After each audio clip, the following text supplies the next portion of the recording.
Кәпір ме, мүмін бе? Имам ағзам қатысқан бір жиналыста бір адам бар екен. Жәннатты қаламайды, жаһаннамнан қорықпайды, өліктің етін жейді, рүкүхсіз, шәздесіз намаз қылады, көрмеген нәрсесіне куәлік етеді, фитнені жақсы көреді, хақты қаламайды.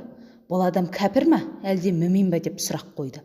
Жиналыста отырғандардың бәрі бір ауыздан бұл кәпірдің сипаттары, мұндай адам кәпірдің дәл өзі деп кесіп айтты. Имам ағзам үндемеді. Адамдар: «Я имам, сіз не дейсіз?» деп сұрады.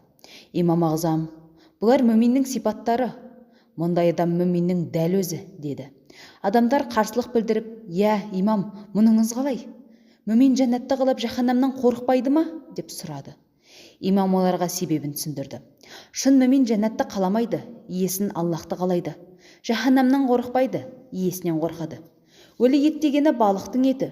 Көрмеген нәрсесіне куәлік еткені Аллахты көрмейді, бірақ шын сенеді. Рүкүхсіз, шәздесіз қылған намазы жаназа намазы. Фитнәні жақсы көретіні, фитнә деген мал мен балашаға. Құранда мал мен балашаға, мүминдер үшін фитнә деген.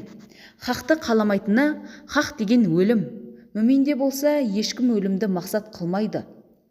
Сондықтан әр адам қандай да бір нәрсе жайлы көзқарас қалыптастыруда асығыздыққа бой алдырмай, жан-жақты ойластырып, 7 рет өлшеп 1 рет кесу деген қағидадан айнымағаны жөн болады екен.